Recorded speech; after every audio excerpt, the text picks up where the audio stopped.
अस्सलामुअलैकुम students, computer science का lecture number 10 है जिसमें हम कंप्यूटर आर्किटेक्चर का लास्ट क्वेश्चन आज डिस्कस करेंगे, जिस क्वेश्चन का नाम है लैंग्वेज ट्रांसलेटर या लैंग्वेज प्रोसेसर क्या चीज़ है।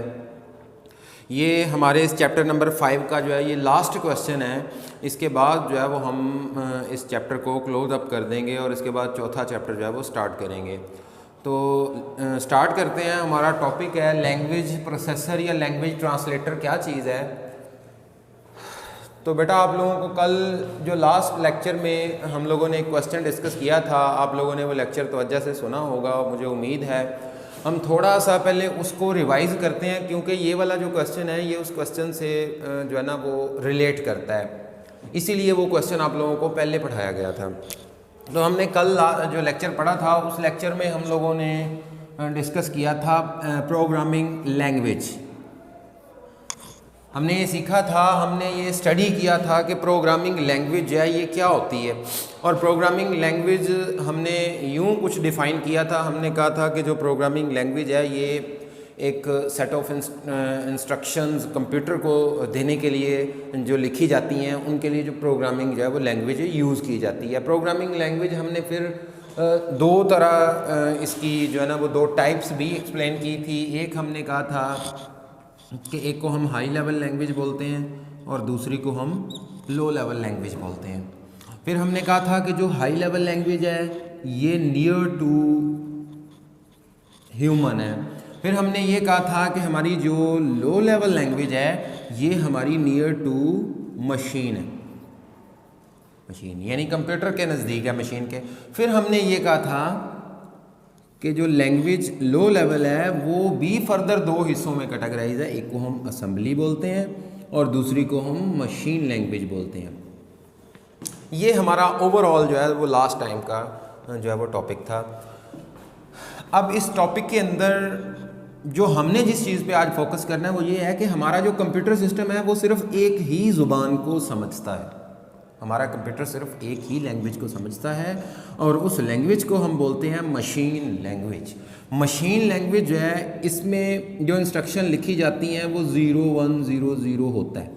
ये देखिए, मतलब आपका जो कंप्यूटर सिस्टम है ना उसको जिन लफ्ज़ों की जिस चीज़ की समझ आती है वो सिर्फ मशीन लैंग्वेज है। मशीन लैंग्वेज है जिस मशीन लैंग्वेज मतलब बाइनरी नंबर्स हैं, उसको 0 और 1 के अलावा कंप्यूटर को तो कोई चीज़ समझ ही नहीं आती। अब जो मोस्ट ऑफ द प्रोग्रामर्स हैं वो अपना काम करते हैं या तो हाई लेवल लैंग्वेज में और या फिर हम कह सकते हैं कि असेंबली लैंग्वेज में। अब मसला ये है कि हमारा कंप्यूटर समझता है ओनली मशीन लैंग्वेज को और हमने अपनी प्रोग्रामिंग करनी है किसमें, हाई लेवल लैंग्वेज में भी कर सकते हैं और इसके अलावा हम जो है वो असेंबली लैंग्वेज में भी कर सकते हैं। अब यहीं से एक क्वेश्चन है कि अगर हम अपना प्रोग्राम हाई लेवल में लिखें या अपना जो भी कोई इंस्ट्रक्शंस लिखनी है, या सिंपल वर्ड में कहूँ कि आप सॉफ्टवेयर बनाते हैं तो वो सॉफ्टवेयर हमने कोड किया हाई लेवल लैंग्वेज में या हमने उसे असेंबली लैंग्वेज में कोड किया है। तो अगर हमने इन दोनों में से किसी एक लैंग्वेज में हम लाई कर रहे हैं तो फॉर एग्जांपल फ़र्ज़ करें या हाई या फिर लो, हमारा जो सॉफ्टवेयर है, जो प्रोग्राम है, जो इंस्ट्रक्शंस हैं वो इन दोनों में से किसी एक लैंग्वेज में लिखी गई हैं। हमारा कंप्यूटर किसको समझता है? कंप्यूटर सिर्फ समझता है मशीन लैंग्वेज को। कंप्यूटर को सिर्फ आती है मशीन लैंग्वेज। अब यहाँ पे हमें हाई लेवल में प्रोग्राम जो लिखा हुआ है या लो में लिखा हुआ है असेंबली में, उसको कंप्यूटर तक पहुँचाना है। हमने कंप्यूटर से उसका जवाब लेना है, उसकी आउटपुट लेनी है। तो जाहिरी बात है कंप्यूटर को उसकी समझ आएगी तो वो उसकी आउटपुट देगा। अब उसको समझ किस बात की आएगी? उसको तो मशीन की आएगी। तो हमें ज़रूरत है यहाँ पे इस हाई और लो के या असेंबली के कोड को कन्वर्ट करने की, किसमें? मशीन लैंग्वेज में, ताकि हमारा जो कंप्यूटर सिस्टम है वो इसको समझ सके। क्योंकि कंप्यूटर की जो अपनी ज़ुबान है वो कौन सी है? वो मशीन लैंग्वेज है। हमने जिस लैंग्वेज में प्रोग्राम लिखे हुए हैं वो कंप्यूटर को समझ नहीं आती, इसलिए यहाँ पे कन्वर्जन के लिए हमें ट्रांसलेटर की ज़रूरत पड़ती है और उसी को हम बोलते हैं लैंग्वेज प्रोसेसर या लैंग्वेज ट्रांसलेटर। लैंग्वेज ट्रांसलेटर का क्या काम है? हमारे हाई लेवल के प्रोग्राम को या हमारे लो में असेंबली के प्रोग्राम को मशीन लैंग्वेज में कन्वर्ट करना। मशीन लैंग्वेज में क्यों कन्वर्ट करना है? क्योंकि हमारी जो मशीन लैंग्वेज है, मशीन लैंग्वेज को हमारा कंप्यूटर जो है वो डायरेक्टली समझ सकता है। हमने लास्ट टाइम जो क्वेश्चन पढ़ा था वो यही था, इसमें हमने जिक्र किया था कि जो हमारा कंप्यूटर है वो मशीन लैंग्वेज के प्रोग्राम को, मशीन लैंग्वेज की इंस्ट्रक्शंस को, मशीन लैंग्वेज में की गई बात को डायरेक्टली समझ सकता है। फॉर एग्जांपल अगर मैं 0100 कुछ लिखता हूँ तो इसका मतलब ये 0100 कंप्यूटर मेरा बगैर ट्रांसलेशन के इसको समझ जाएगा कि ये क्या, और जाहिर बात है जब कंप्यूटर समझ जाएगा कि ये क्या लिखा हुआ है तो वो उसकी आउटपुट भी दे देगा। लेकिन अगर कंप्यूटर को यही नहीं पता कि ये क्या लिखा हुआ है तो फिर वो उसकी आउटपुट नहीं दे सकता। लिहाजा हमें उस कोड को कन्वर्ट करना है उस ज़ुबान में जिस ज़ुबान में कंप्यूटर समझता है। तो कंप्यूटर समझता है मशीन लैंग्वेज को, तो हमारा हर प्रोग्राम, हर कोड जो असेंबली में है या वो हाई लेवल में है उसे कन्वर्ट होना पड़ता है मशीन लैंग्वेज में। तो यहाँ से हमारा क्वेश्चन स्टार्ट होता है कि लैंग्वेज प्रोसेसर की ज़रूरत क्यों पड़ती है? क्योंकि कंप्यूटर समझता है मशीन को और हमें मशीन में हर कोड को कन्वर्ट करना पड़ता है। अब जो लैंग्वेज प्रोसेसर और लैंग्वेज ट्रांसलेटर हैं, असल में इनकी 3 कैटेगरीज हैं, 3 टाइप्स हैं। लैंग्वेज प्रोसेसर या लैंग्वेज ट्रांसलेटर जो है असल में ये है क्या? ये एक सिस्टम सॉफ्टवेयर है। हमने अब जब सिस्टम सॉफ्टवेयर की बात आती है तो आप लोगों को पता होना चाहिए कि system software are the software that are essential for the computer hardware, जो कंप्यूटर के हार्डवेयर के लिए ज़रूरी है। मतलब हम अगर प्रोग्रामिंग करना चाहते हैं हाई लेवल में या असेंबली में तो ये तो जाहिर सी बात है कि हमें अपने कंप्यूटर सिस्टम के ऊपर जो है वो ट्रांसलेटर तो लाजमी इंस्टॉल करना पड़ेगा। ट्रांसलेटर क्या है? एक सिस्टम सॉफ्टवेयर है। आप अगर प्रोग्राम लिखने जा रहे हैं तो उस प्रोग्राम को कन्वर्ट करना है, एग्जीक्यूट भी करना है, तो उसके लिए जाहिर बात है आपको ट्रांसलेटर इंस्टॉल करना पड़ेगा।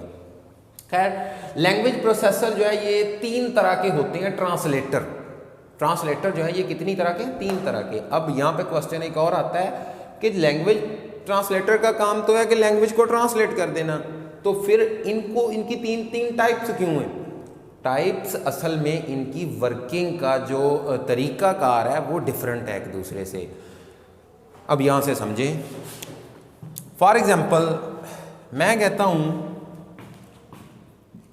कि मैंने हाई लेवल में लिखे हुए प्रोग्राम को कन्वर्ट करना है किसमें? मशीन लैंग्वेज में। अब मुझे यहां पे दरमियान में क्या यूज करना पड़ेगा? Language processor. अब लैंग्वेज प्रोसेसर में अगर मैं कंपाइलर यहां पे यूज कर लूं तो वो कैसे मशीन लैंग्वेज में कन्वर्जन करेगा? अगर मैं कंपाइलर की जगह यहाँ पे इंटरप्रेटर का यूज़ कर लूँ तो वो किस तरीके से कन्वर्जन करेगा? असल में इन तीनों का काम करने का जो तरीकाकार है ना वो एक दूसरे से डिफरेंट है। काम सबका एक ही है। काम क्या है? ट्रांसलेशन करना। किसकी ट्रांसलेशन करना? हाई लेवल कोड की या असेंबली के कोड की मशीन लैंग्वेज के कोड में। अब पहले हम इनमें से देख लेते हैं असेंबलर, क्योंकि ये उन दोनों से थोड़ा डिफरेंट है। असेंबलर का सिर्फ एक ही पॉइंट है जो ज़हन में रखें आप, कि असेंबलर नाम से ही जाहिर है ये असेंबली लैंग्वेज के कोड को मशीन लैंग्वेज में कन्वर्ट करने के लिए यूज़ होता है। असेंबलर किस लिए यूज़ होता है? असेंबली लैंग्वेज को किसमें?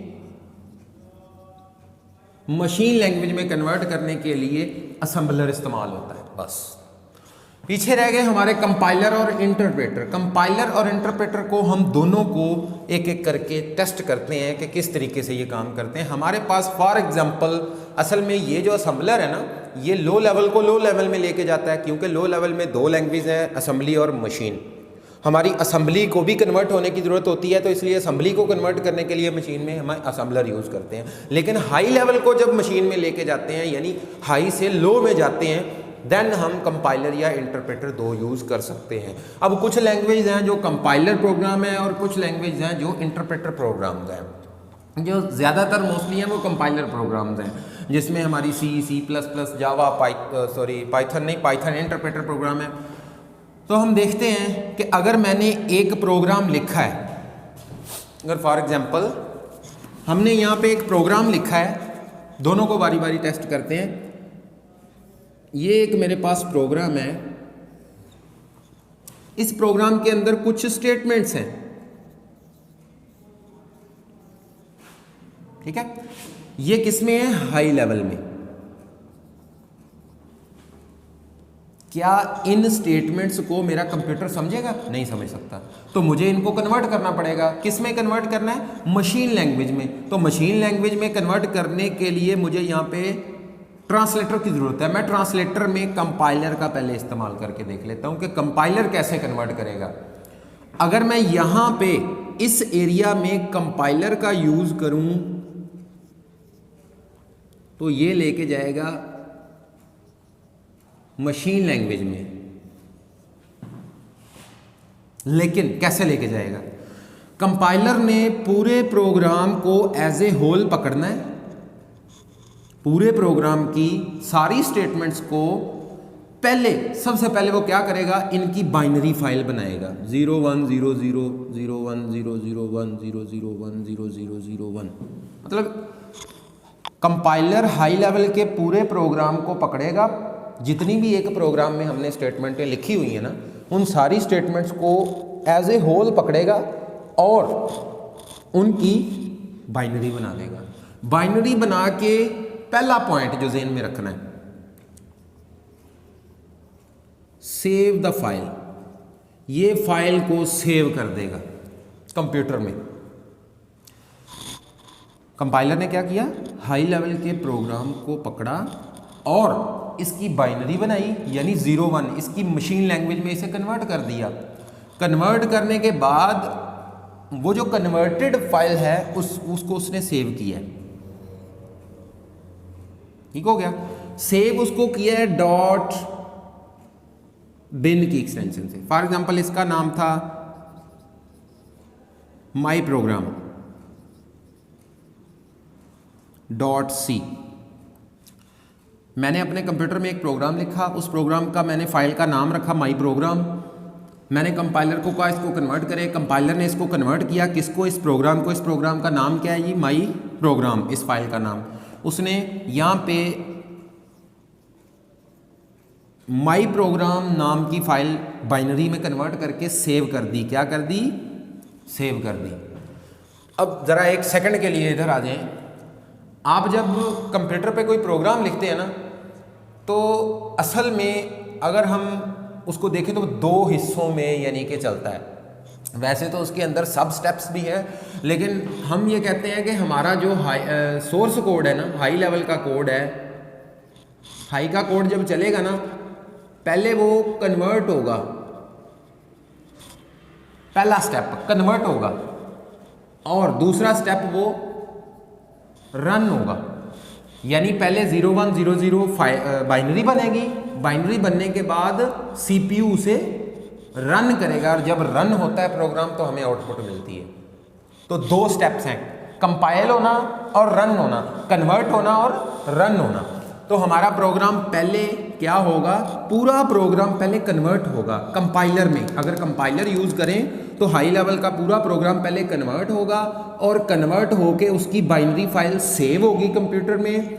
अगर फॉर एग्जांपल, मिसाल के तौर पे, हमारे प्रोग्राम में कोई एरर आ गए, फॉर एग्जांपल दूसरी लाइन में एक गलती की है मैंने, तो हमारा कंपाइलर जो है ये क्या करता है कि उस प्रोग्राम की वो गलती जो दूसरी लाइन में मैंने की है और तीसरी में की है और चौथी में की है, उन गलतियों को इकट्ठा करता जाएगा, एक साथ कलेक्ट करता जाएगा। लेकिन अगर एरर आ गया तो ये बाइनरी फाइल जो है ये सेव नहीं करेगा, यानी उसकी बाइनरी नहीं बनाएगा। फिर ये आपको एरर इकट्ठे करके देगा कि भाई ये लो आपके एरर, आप इनको ठीक करो। जब यूज़र एरर ठीक कर लेगा, एरर फ्री हो जाएगा प्रोग्राम आपका, फिर दोबारा उसको कंपाइल किया जाएगा। अगर वो एरर फ्री हुआ तो कंपाइलर उसकी बाइनरी सेव कर देगा। एक बार बाइनरी सेव कंप्यूटर में हो गई, देन फिर उसको आप दूसरा स्टेप जो यहाँ पे हमने कहा था रन होना, वो प्रोग्राम फिर हमारा रन होता है। और जब प्रोग्राम रन होता है तो CPU हमें क्या देता है? हमें आउटपुट देता है, उस प्रोग्राम की हमें आउटपुट मिलती है। तो यहाँ पे दोबारा सुन लें, हमारा जो कंपाइलर है वो हाई लेवल के पूरे प्रोग्राम को पकड़ के उसको क्या करता है, बाइनरी में कन्वर्ट करता है। अगर वो एरर फ्री है तो बाइनरी में कन्वर्ट करके उसकी एक फ़ाइल सेव कर देता है बाइनरी की।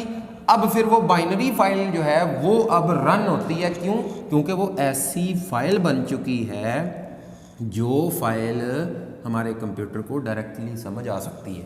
हमारा कंप्यूटर उस फाइल को डायरेक्टली समझ सकता है क्योंकि उसके अंदर क्या लिखा हुआ है, उसके अंदर 0100 लिखे हुए हैं, वो 0100 को तो समझता है। तो इसलिए कंपाइलर क्या करता है, वो पूरी फाइल को सेव करता है वहाँ पे। लेकिन अगर हमारे प्रोग्राम में आए एरर तो कंपाइलर जो है वो क्या करता है, वो बाइनरी फाइल नहीं बनाता, वो आपको सारे एरर एंड पे इकट्ठे स्क्रीन के ऊपर फेंक देता है कि भाई इनको ठीक करो। हम फिर एरर ठीक करते हैं अपने कोड में, यानी ये वाली गलती भी मैंने ठीक की, ये भी गलती ठीक की, फिर हम कंपाइल करते हैं। तो फिर कंपाइलर पकड़ता है, ठीक है जी एरर कोई नहीं है, वो उसकी बाइनरी फाइल बना के सेव कर देगा और फिर उसके बाद हम उसको रन करेंगे।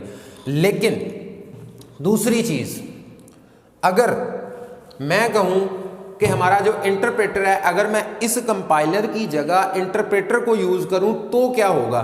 तो अगर मैं इंटरप्रेटर को यहाँ पे यूज़ करूँ, फ़र्ज़ करें हम यहाँ पे कर लेते हैं,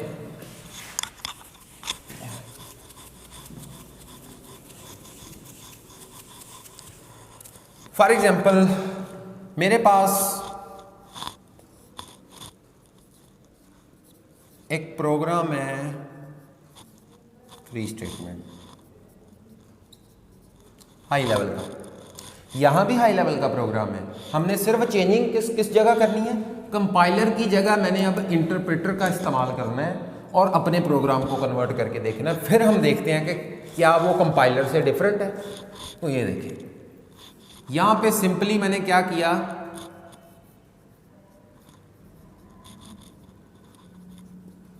इंटरप्रेटर का यूज किया।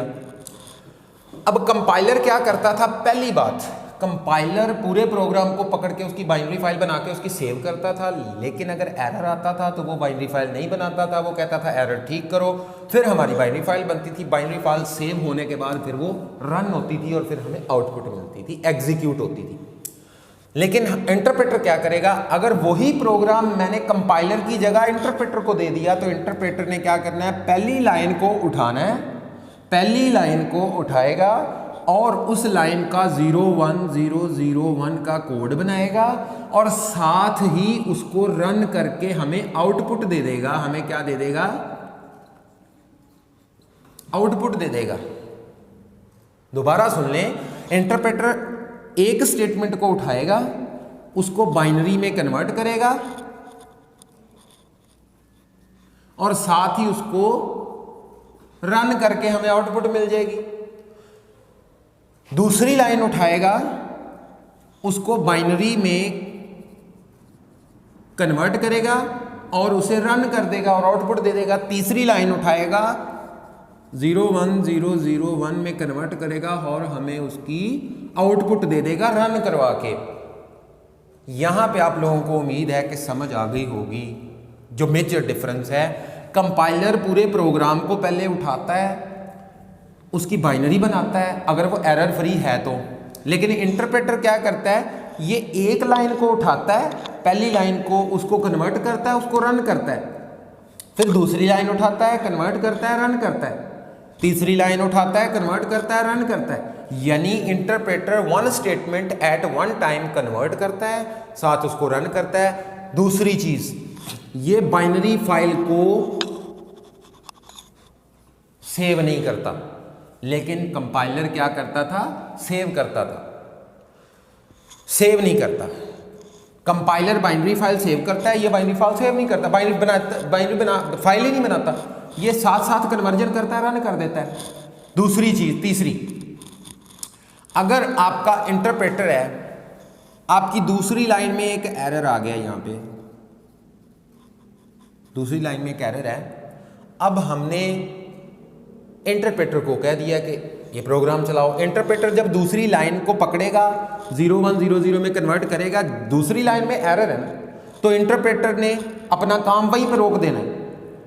पहले वो आपको कहेगा कि भाई लाइन नंबर 2 में एरर ठीक करो, एरर दुरुस्त करो।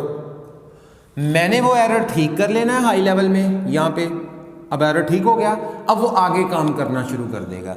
फिर चौथी लाइन में फॉर एग्जांपल फिर एरर आ गया, वो कहेगा जी एरर ठीक करो, अपनी वर्किंग चौथी लाइन पे रोक देगा। फिर आपको कहेगा एरर ठीक करो, आप एरर ठीक करेंगे, फिर वो आगे काम करना शुरू कर देगा। तो ये देखिए, इसका मतलब हमें एरर जो है वो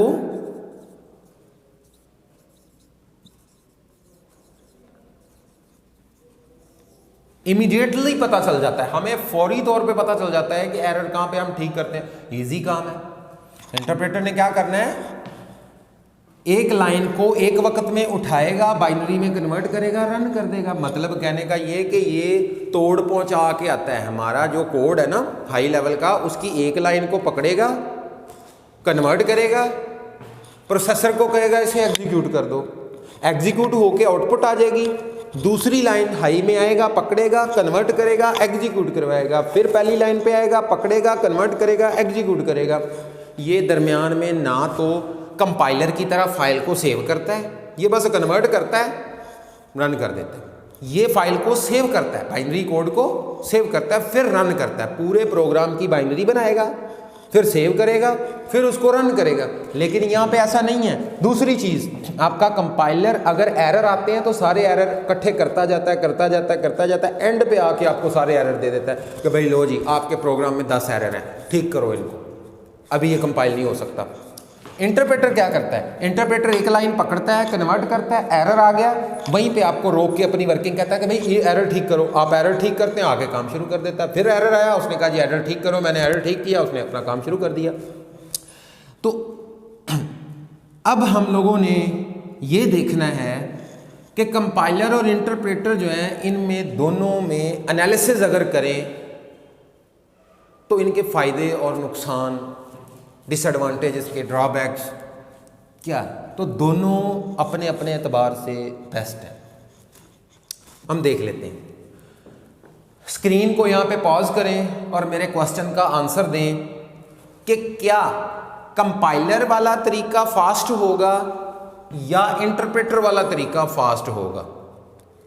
कंपाइलर को एक प्रोग्राम हम कंपाइलर को दें, वो चलाए, और एक तरफ हम वही प्रोग्राम इंटरप्रेटर को दें, वो चलाए, तो बताएं, स्क्रीन पॉज करके सोचें और आंसर करें कि कौन सा जो है वो तरीकाकार जो है वो सबसे फास्ट होगा। तो उम्मीद करता हूँ आप लोगों ने जो है ना वो अपना अपना आंसर जो है वो इमेजिन कर लिया होगा। तो हमारा जो कंपाइलर है ना ये फास्ट है या हमारा इंटरप्रेटर जो है ये फास्ट है, हम एग्जाम्पल से समझ लेते हैं। कैसे? अब फर्ज करें हम कंपाइलर को चला रहे हैं, हमने अपना प्रोग्राम किसको दिया, कंपाइलर को दे दिया। हमने अपना प्रोग्राम किसको दिया है, कंपाइलर को। फॉर एग्जांपल हमारे कंपाइलर ने इस फाइल को पकड़ा, इसकी बाइनरी फाइल बना दी। हमने यही कहा था ना कि कंपाइलर सेव करता है। इसने एक बार, हमारे एरर कोई नहीं था प्रोग्राम में, इसने पूरे प्रोग्राम को पकड़ा, बाइनरी में बना के उसकी फाइल कंप्यूटर के अंदर सेव कर दी। अब हमने इसकी आउटपुट भी लेनी है तो हमें रन करना पड़ेगा। रन किया, हमें आउटपुट मिल गई। पहली दफा जब प्रोग्राम चला, फर्ज करें 1 सेकंड लगा मेरे प्रोग्राम को बाइनरी में जाने में, और 1 सेकंड लगा मेरे प्रोग्राम को रन होने में। अब अगर फॉर एग्जांपल कोई आपका कोई फ्रेंड आ जाता है, वो कहता है जी मैंने इसको फिर चला के देखना है, एक कम एग्जांपल के तौर पे बता रहा हूँ, कोई या आपने दोबारा इसको चलाना है, तो मुझे बताएं कि क्या दोबारा कन्वर्ट होना पड़ेगा? नहीं। कैसे? मेरे पास ऑलरेडी बाइनरी सेव है, इसी प्रोग्राम की बाइनरी फाइल मेरे पास सेव है, कन्वर्टेड फाइल। तो अब जो प्रोग्राम है वो दोबारा कन्वर्ट नहीं होगा, अब हमारा प्रोग्राम वहीं से रन हो जाएगा। इसका मतलब हमारा ये वाला 1 सेकंड बच गया दूसरी टाइम, तो 1 सेकंड ये लगेगा। अच्छा, अगर तीसरी बार फिर आपने चलाना है तो फिर क्या करेंगे? क्या कन्वर्ट होना पड़ेगा? नहीं, फिर भी नहीं होना पड़ेगा, फिर बाइनरी फाइल यहीं से एग्जीक्यूट हो जाएगी, तो फिर 1 सेकंड। अगर मैं अपने प्रोग्राम को 5 बार चलाता हूं तो पहली बार मुझे कितने सेकंड लगेंगे? 2 सेकंड, दूसरी बार ये वाला सेकंड खत्म हो गया, अब यही फाइल रन हो जाएगी, इसकी आउटपुट मिल जाएगी। तो दूसरी बार 1 सेकंड लगा, तीसरी बार जब चलाया तो भी 1 सेकंड लगा, चौथी बार चलाया फिर 1 सेकंड, पांचवी बार चलाया फिर 1 सेकंड, जितनी बार मर्जी चलाएं 1 सेकंड ही लगेगा, अब 2 सेकंड नहीं लगेंगे। तो हमारा जो टोटल टाइम है वो कितना हो गया, 6 सेकंड किसका, कंपाइलर का। अब हम देख लेते हैं अपने इंटरप्रेटर का। फर्ज करें हमारे इंटरप्रेटर ने पूरे प्रोग्राम को कन्वर्ट एक एक स्टेटमेंट करके किया और साथ रन किया, उसे 1 सेकंड लगा कन्वर्जन में और 1 सेकंड लगा रन होने में। अच्छा, क्या ये फाइल सेव करता है? नहीं करता। इसका मतलब आपने अगर दूसरी बार इसको चलाना है ना तो फिर नए सिरे से कन्वर्जन होगी, फिर एग्जीक्यूशन होगी, तीसरी बार चलाना है फिर कन्वर्जन होगी, फिर रनिंग होगी, फिर चौथी बार चलाना है फिर कन्वर्जन होगी, फिर रनिंग होगी। इसका मतलब ये हुआ कि हमें हर बार ही 1 सेकंड कन्वर्जन का और 1 सेकंड रनिंग का लगेगा। मतलब 5 बार चलाएंगे तो हर बार कितने सेकंड लग रहे हैं, 2 second, conversion running, conversion running, conversion running, क्योंकि फाइल सेव नहीं है। तो हम इसका टाइम नोट करते हैं, 2 सेकंड, दूसरी बार फिर 2 सेकंड, दूसरी बार फिर 2 सेकंड, तीसरी बार फिर 2 सेकंड, तो फिर हमारे 2 सेकंड। हमने वही प्रोग्राम 5 बार चलाया कंपाइलर से तो 6 सेकंड लगे, वही प्रोग्राम 5 बार चलाया इंटरप्रेटर से तो हमें कितने सेकंड लगे, हमें 10 सेकंड लगे।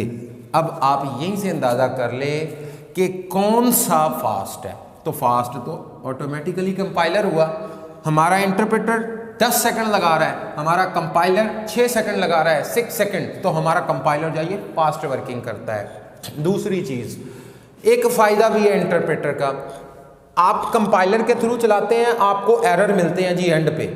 आपके प्रोग्राम में गलतियां थी ना, कंपाइलर ने साथ साथ नहीं बताना, कंपाइलर ने कहना है जी एंड पे अगर 100 एरर आ गया ना आपके सामने फेंक देना उसने स्क्रीन पे, आप देख के वैसे ही पजल हो जाएंगे कि ये 100 एरर मेरे प्रोग्राम में।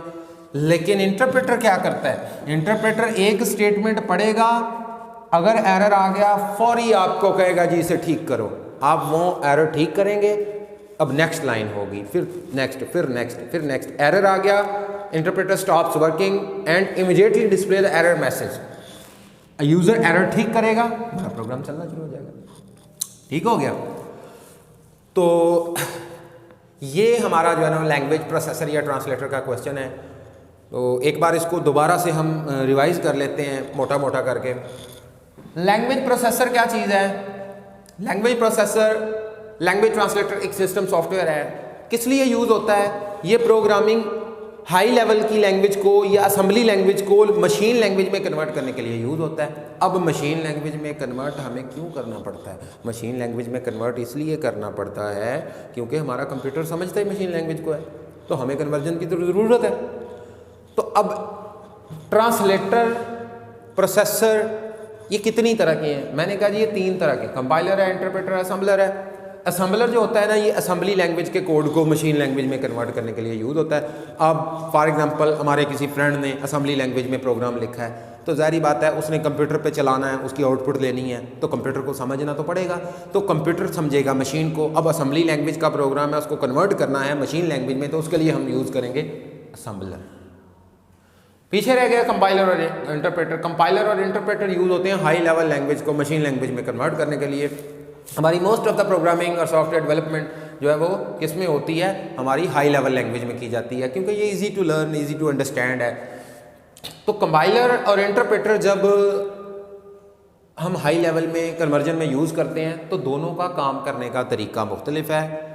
अगर मैं एक प्रोग्राम को कंपाइलर को देता हूं तो उसने भी किस में आना है? बाइनरी में। अगर मैं उस प्रोग्राम को इंटरप्रेटर को देता हूं तो उसने भी किस में जाना है? बाइनरी में।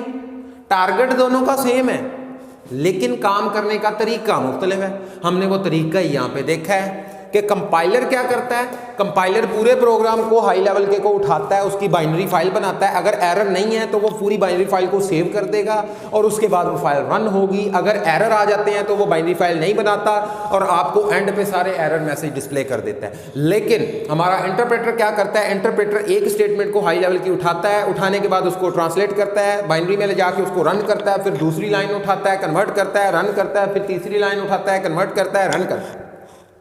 एरर आ जाए तो साथ साथ एरर देता रहता है, एरर ठीक हो जाए तो फिर आगे काम करना शुरू कर देता है। तो ये हमारा क्वेश्चन है। अब हमने एक दो कीवर्ड्स हैं, अगर जो प्रोग्राम हम हाई लेवल में लिखते हैं ना, हाई लेवल में, हाई लेवल लैंग्वेज में, उस प्रोग्राम को बोलते हैं, क्या बोलते हैं, सोर्स कोड। ये बात ध्यान में रखें, बड़ा ही इंपॉर्टेंट शॉर्ट क्वेश्चन है ये।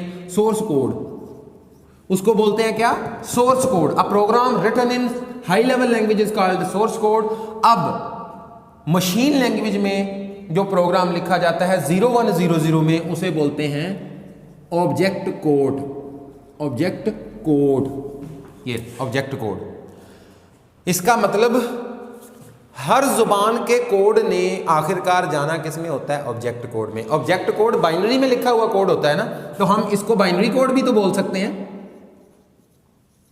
Binary code. हम इसको टारगेट कोड भी तो बोल सकते हैं। क्यों टारगेट कोड बोल सकते हैं?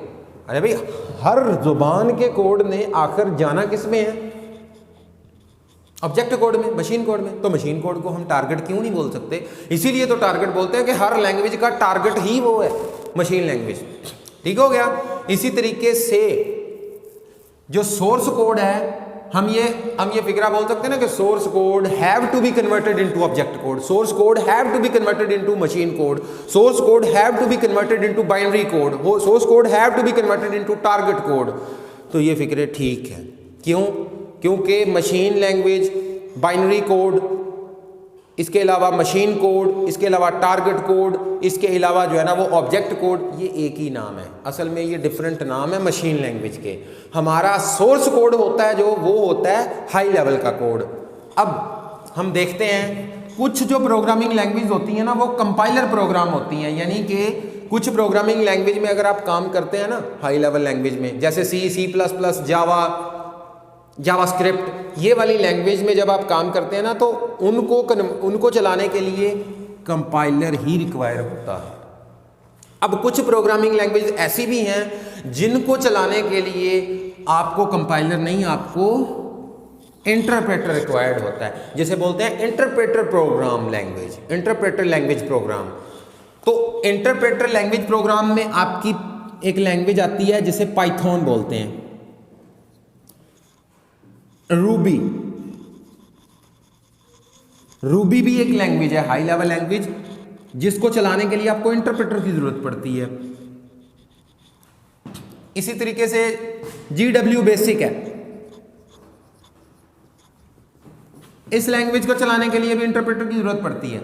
लेकिन अगर आप C लैंग्वेज में काम कर रहे हैं, C++ में काम कर रहे हैं, जावा में काम कर रहे हैं, जावास्क्रिप्ट में, बूटस्ट्रैप में काम कर रहे हैं, PHP में काम कर रहे हैं, तो इसी तरीके इन लैंग्वेज को कन्वर्ट करने के लिए, चलाने के लिए आप कंपाइलर का इस्तेमाल करते हैं, तो इन्हें बोलते हैं कंपाइलर लैंग्वेज।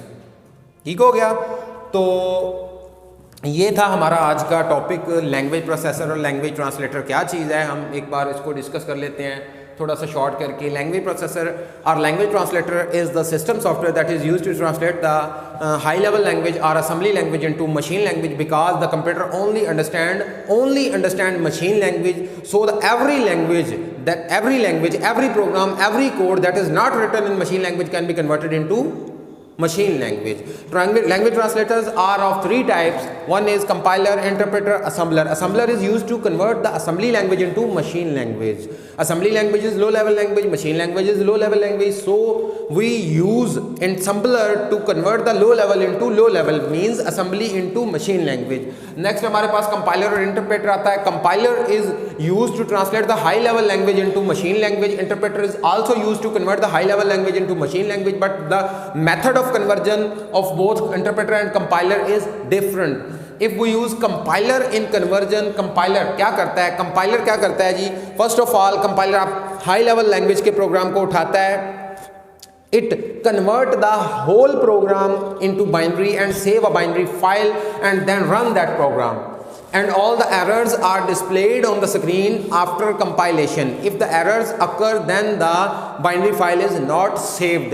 Interpreter क्या करता है? Interpreter one statement at one time convert and execute. One statement and one statement is converted and that statement is run on the CPU and output is displayed. Then the next statement is converted and executed. Then the next statement is converted and executed. If the error occurs, then the interpreter stops working and display the error message to the user. The user correct the error and then the interpreter start its working from that point where it left the working, यानी stop the working.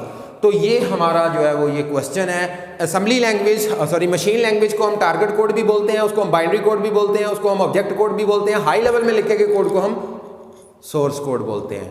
अल्लाह हाफिज़.